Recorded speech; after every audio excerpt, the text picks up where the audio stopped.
téléspectateurs, vous aimez l'information en continu, alors vous faites bien d'être sur CRTV News. C'est Tabloïd qui démarre. Ouvrons donc cette revue de la presse avec Cameroun Tribune qui annonce 100 jours pour boucler l'organisation du championnat d'Afrique des Nations, le CHAN.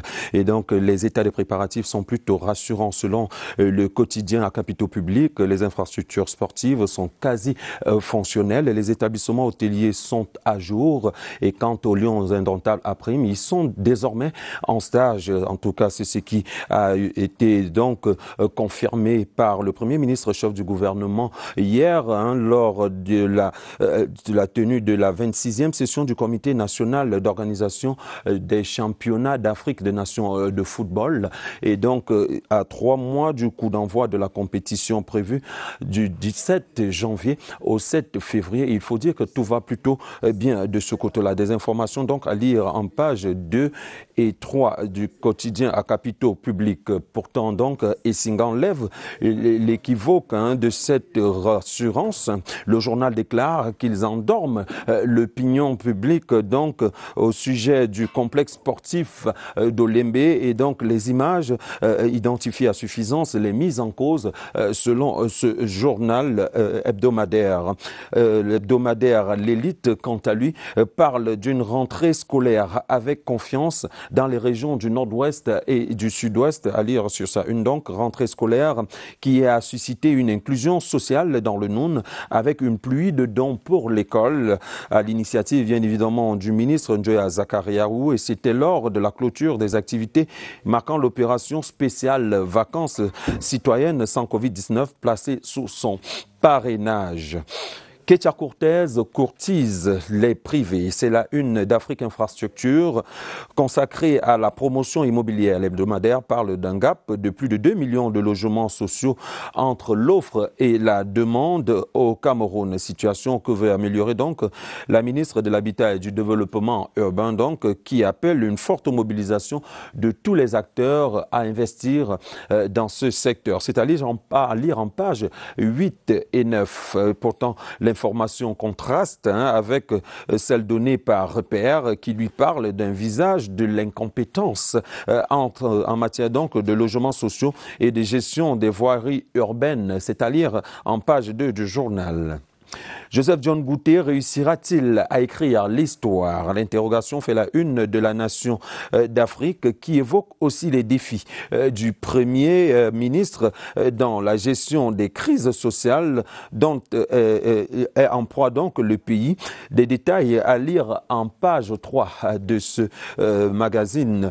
Le quotidien L'économie annonce un fonds de soutien pour sa part donc aux PME impactées par le coronavirus qui fait bien évidemment partie entre autres de ces crises, et les conditions d'accès ont été dévoilées le 5 octobre dernier donc par le ministre Achille Basileking III, donc des petites et moyennes entreprises de l'économie sociale et de l'artisanat.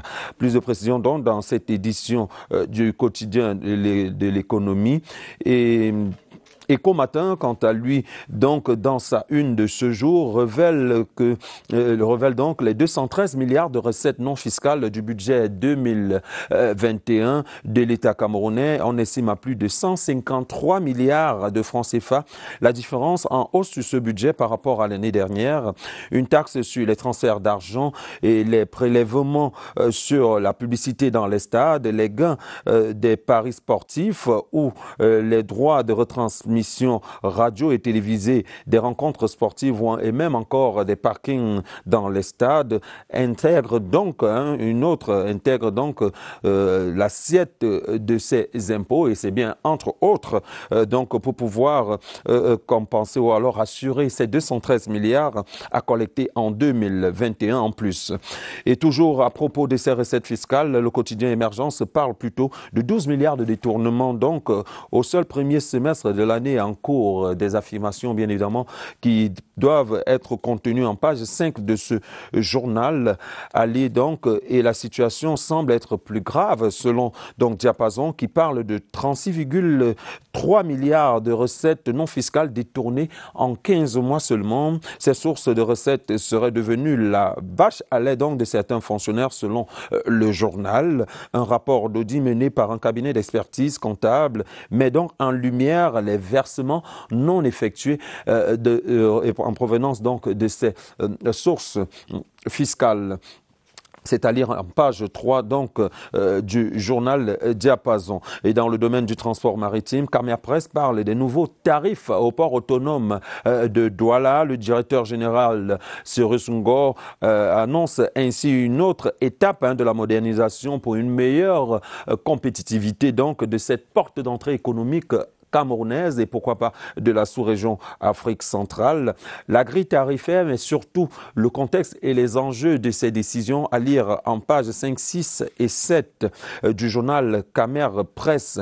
La République Presse titre entre autres sur le glas de la criminalité forestière tout en revenant sur les travaux de la commission interministérielle chargée d'examiner les dossiers d'allocation de 30 coupes de vente dans le domaine national. Travaux qu'a présidé le ministre Jules Dorendongo des Forêts et de la Faune. Donc, c'était le 30 septembre dernier au parc zoologique de Vok-Beti. Seydou, le général Semung te doit même quoi? Le TAS t'a désavoué, oui ou non? Si je vous dis donc... c'est un titre, alors vous imaginez certainement qu'il est du quotidien Réalité Plus, qui en a donc cette originalité et qui en fait donc sa une ce mercredi. Le journal revient sur le litige FECAFOOT, Ligue professionnelle de football, Ligue de football professionnel du Cameroun, et parle donc d'un blocage de la Ligue par l'équipe dirigeante de la FECAFOOT. Plus de détails sur cette déclaration ou sur ces allégations à lire en pages 6 et 8 de Réalité Plus. Où est passé le barrage de Birni à Warak? S'interroge à son tour la une de l'Œil du Sahel au sujet des projets structurants dans la Damawa. Le contexte peut-être et peut-être la réponse donc sont contenues dans la page 8 de ce quotidien. Le quotidien Mutation pour sa part qualifie le maire à boire, qualifie de maire à boire, donc Émile Andé, sur sa une de ce mercredi motif, l'ex-édile de Yaoundé 1er continue donc paradoxalement de présider aux destinées donc de l'association commune et ville unie du Cameroun, le laissez-vous, une situation donc qui interroge, alors qui suscite des interrogations, en même temps des confusions au sein de l'opinion publique. À lire donc en page 7 du journal.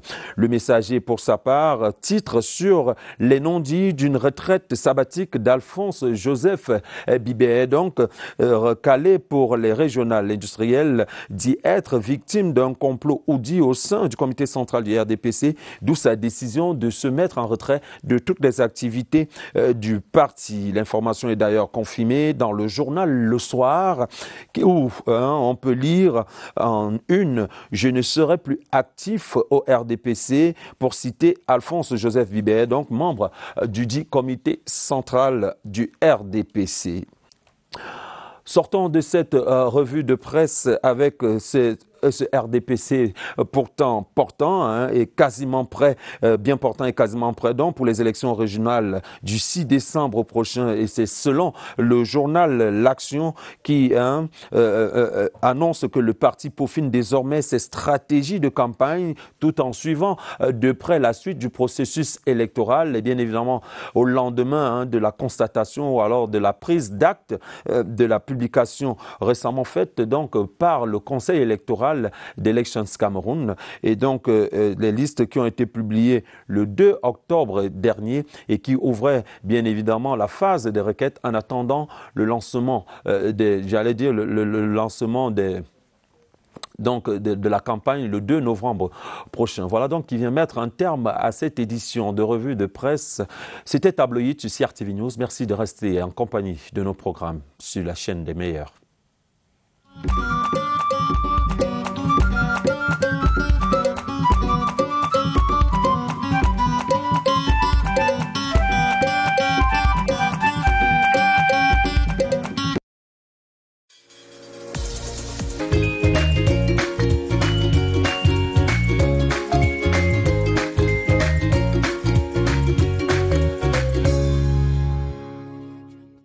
Voilà, nous réitérons les souhaits de bonne année scolaire de CRTV News adressés à toute la communauté éducative. Les élections régionales qui auront lieu le 6 décembre prochain suscitent une mobilisation dans les quartiers généraux. Bientôt, on parlera de campagne électorale. Et c'est dans la revue de presse en anglais de ce matin. Clarence Gay, bonjour. Good morning, Katitulo. Ça bouillonne dans les quartiers généraux des partis politiques. Yes, actually, political parties vying for the December 6, the 2020 regional elections, well, they are looking forward to get finance in order to carry on with their campaign as the law stipulates.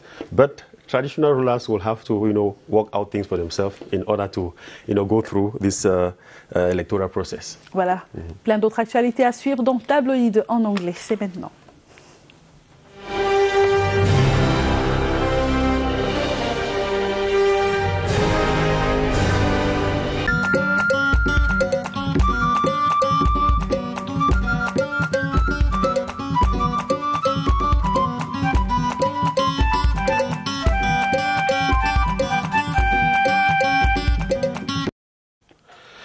Wednesday, October 7, 2020, the third day of this week. It is a pleasure having you on Tabloid on CRTV and CRTV News. Good morning, ladies and gentlemen.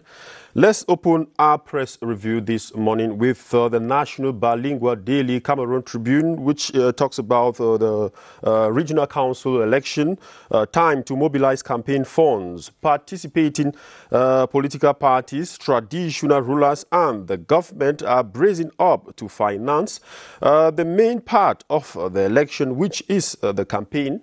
While the law is clear on political party funding, traditional rulers may have to search for other sources of financing their campaign. You can read more of that story in pages 6 and 7 of the National Bilingual Daily Cameroon Tribune. L'Action newspaper headlines, Measure National Dialogue. L'Action looks back on the Measure National Dialogue held last year. It says government has implemented several recommendations of the Measure National Dialogue across the board, satisfying the worries of Cameroonians beyond the grievances of teachers and common law lawyers that sparked the 2016 strike in the northwest and southwest region, which has turned to be an armed conflict today. Pages 7 and 9 will be giving you the details of that story in L'Action newspaper of this day. We move into Reality Plus. It says Minister Nganu Jumesi grants audiences to 3 ambassadors. The 12th floor of the Emergence building housing the services of the Ministry of Public Works experienced a diplomatic ballot yesterday, October 6, 2020. The ambassadors of the Arab Republic of Egypt, Belgium, and the interim chargé d'affaires at the Embassy of the United States of America were received in audience by Public Works Minister Emmanuel Nganu Jumesi during a 1.5 hour with the ambassador of Egypt, Mehat Kamel El Meleghi. The ambassador says his country is ready to support Cameroon. It is ready to support Cameroon, bring back peace in the troubled northwest and southwest regions. You can read more of that story in pages 4 and 5 of Reality newspaper. The Advocate headlines, National Clean City Competition, Limbe wins big.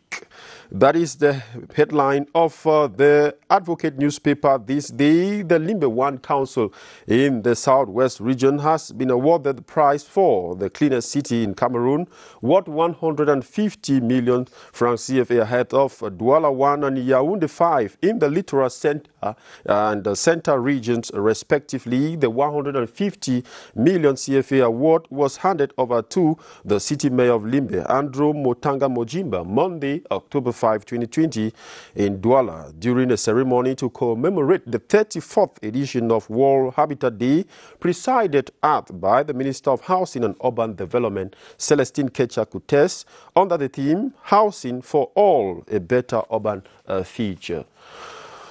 The Guardian Post newspaper talks about this story, this squabble that has been plaguing the Sonacam Music Rights Corporation. It headlines Music Rights Corporation presidency. Renowned Francophone musicians endorse first ever Anglophone candidate. Ate Bazor says if voted will put an end to the problems of Cameroonian musicians. Leading Francophone musicians in the country, including Katino, Angula, Thierry Nkili, Ange Ebogo, Sisi Dipoko, and many others have endorsed their candidacy of a renowned Anglophone singer Ate Bazor to run for the post of president of the Music Rights Corporation, better known by its French acronym Sonacam. The group of musicians publicly declared their support for Ate Bazor during a press conference in Yaoundé Tuesday. Page 3 of the Guardian Post newspaper will give you details of that story.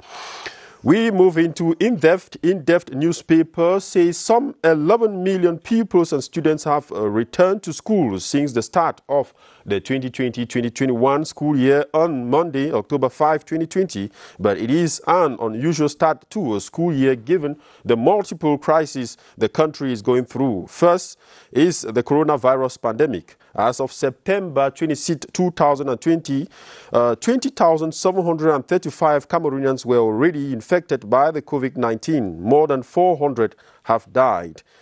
Page 3 of the in-depth newspaper carries more of that story. You can find it there. And we end up with the Voice newspaper on this sad news. The president of Cameroon Bar Association, Barrister Charles Chakunte Patier, dies at 57. The legal luminary died on Sunday, September 4, 2020 in France at the age of 57 following a brief illness. He was elected president of the Bar Association on November 25, 2020, or rather 2018, during an elective General Assembly that was in Douala. And that was it for our press review this morning. Thanks for watching and always stay blessed. But do not forget the newspaper stands are out there. Do grab a copy. It's just 400 francs. Get yourself informed.